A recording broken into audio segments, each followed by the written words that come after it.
Yes. And we're clapping? Real loud? As loud as you can. Alright, you clearly don't know my claps, so I might deafen you. That's fine. It wouldn't be the first time. Alright. Everyone's recording right now? Yes, sir. I've been recording this whole time. Great. 3, 2, 1. Excellent. Alright. Now that we all did that, because I forgot to do that on the last one, and that's so much fun. Alright. I'm just going to do an intro. Tony, you will be on the left of me. Jacob, you're at the right of me, and I'm the Joker stuck in the middle. But hey! I'm sorry. Are we going to make this weird? It's going to be very awkward. I love it. Excellent. All right. Butter my Canadian biscuits. What does it even mean? I don't know, but he called me his Canadian maple syrup or something, or sugar candy or something. Oh, yeah. Before, and I'm just confused. I said, well, hey, what's up, you Canadian sugar stick? Yeah. That's the sweetest thing anybody's ever called me today, so I'm taking it. But, alright, I'm going to start with the intro. Okay. So, quiet on the set, please. Ladies and gentlemen, thank you very much for listening to the first part of the episode with Will and Stephen, and, of course, me, discussing our mental illness, our mental health situations. I want to again thank both Stephen and Will for being on the first part. Today, the second part, not today because it's the same day you're listening to this. So on this part, we have Tony and Jacob. They're both from podcasts, obviously, because we're all podcasters here. Jacob is from the podcast Comically Seriously, and Tony is from the Podcast Guys. Podcast. Yeah, with Will. They're both co-hosts together, and Tony actually got Will to join us here, so I'm very thankful for Tony for doing that. So to my left, I have Tony, so I'm going to let him give us a quick introduction just about himself, maybe just an overview of what his life with or dealing with mental illness or how it's affected his life. So, Tony, take it away. Definitely. My name is Tony Kaz. I am the main host for the Pod Guys podcast, and of course, to talk about mental health, man. I mean, it's a serious issue, one that I think has touched millions of lives across the world. Actually, my very good friend, who was in the previous podcast, Will Carey. I haven't had a personal friend that was affected in a way that he was. So it affected me as well. Just seeing what he went through, seeing the trials and tribulations of everyday life, and just trying to affect, what you do, what you say, where you're at. Are you leaving your house? Are you, taking care of yourself physically and mentally? It's just, it happens to go hand in hand. It's crazy. Yes. It was great speaking with him and just learning about everything he's done, everything he's gone through in the past years regarding his mental health. And I was so glad that he was able to come on the show and open up to us and open up to, in essence, complete strangers, because both me and Stephen haven't talked with him before. So it was really very interesting getting his side of the perspective, and it actually helped me a lot with what I'm going through presently with my mental health issues. But we'll go over to Jacob and talk to Jacob about, let him introduce himself, let us know what podcast he's on and all that, and how mental health has affected his life currently. So, Jacob, take it away. Hey guys, I'm Jacob. I host the podcast Comically Serious with my co-host Travis.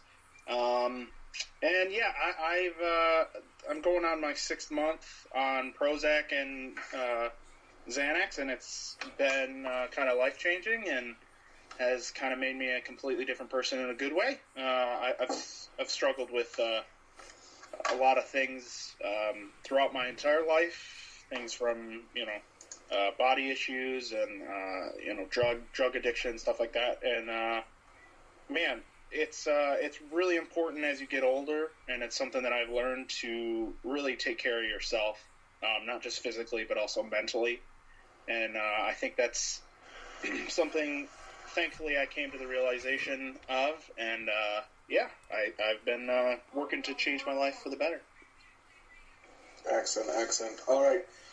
So in the last part of the episode, the previous part, we did touch on how, for as men, since we're all men here, or I'm not assuming anyone's gender here, but generally we're men here anyways, we noticed that there is a large disproportionate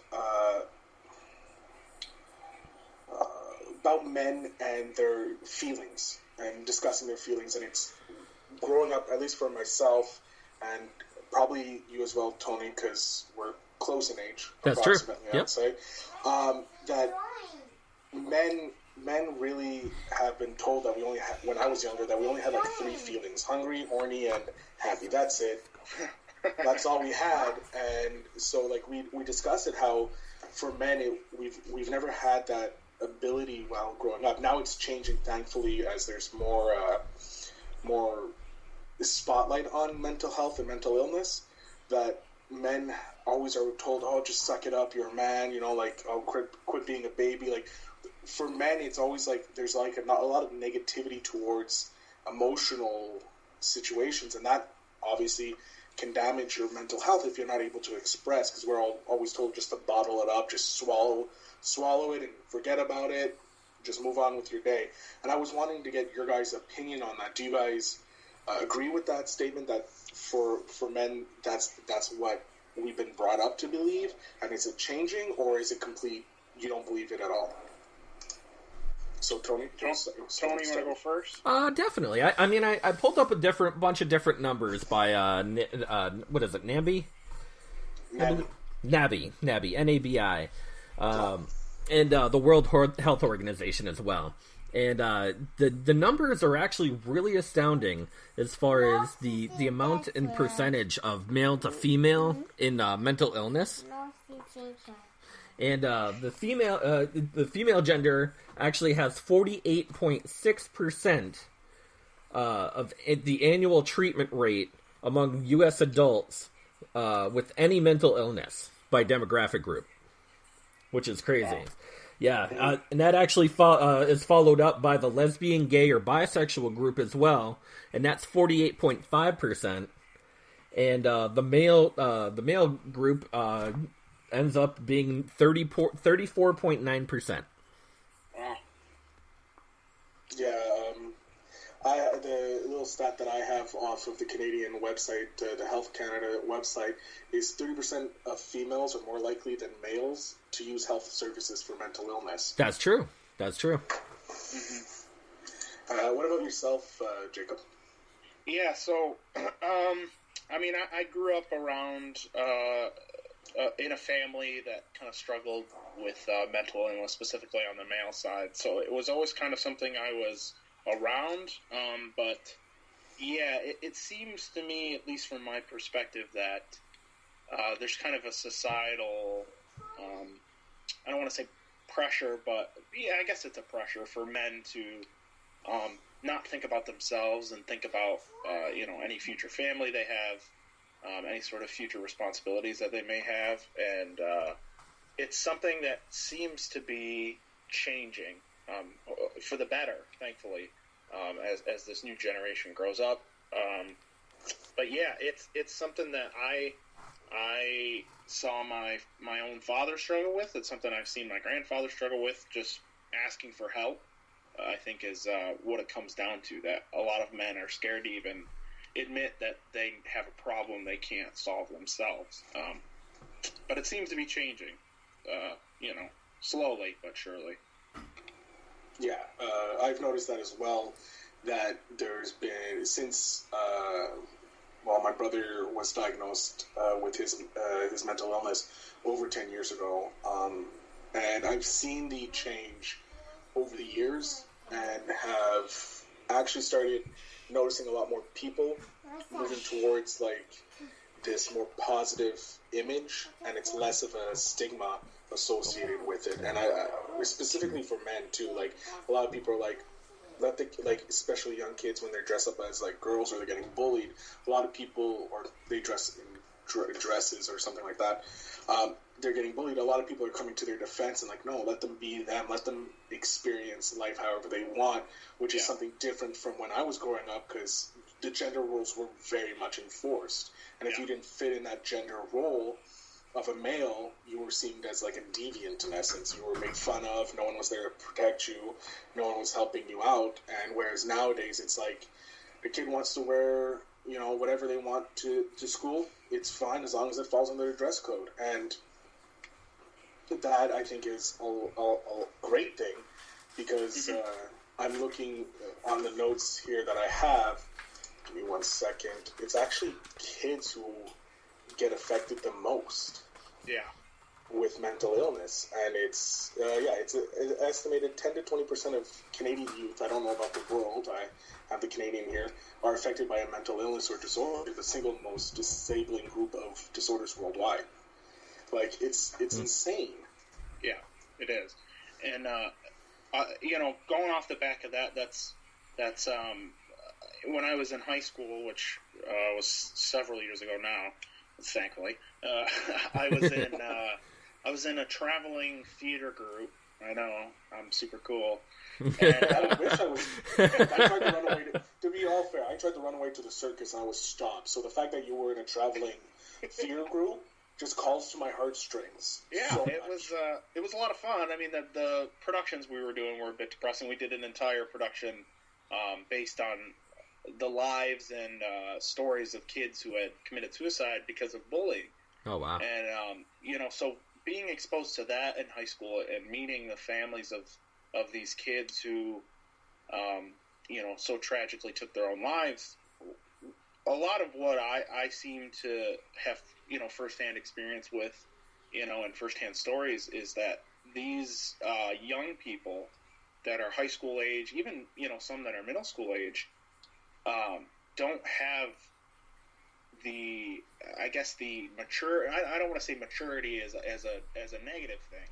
Obviously, you know, as you grow up, you mature, not just, you know, physically, but also emotionally and mentally. These kids are just not equipped, mature-wise, to deal with this world that seems to want to constantly put them down. And it was a big thing I saw a lot in high school. Unfortunately, it was something I also saw in college, and it's still something, you know, unfortunately I see a lot of the times in hostile workplaces, is that this constant need to just be mean. I that's the only way I can really put it. I know that sounds a little childish, but yeah, it really kind of wears you down, and well, not to cut in, but people fear what they don't understand. It's true, absolutely, yeah.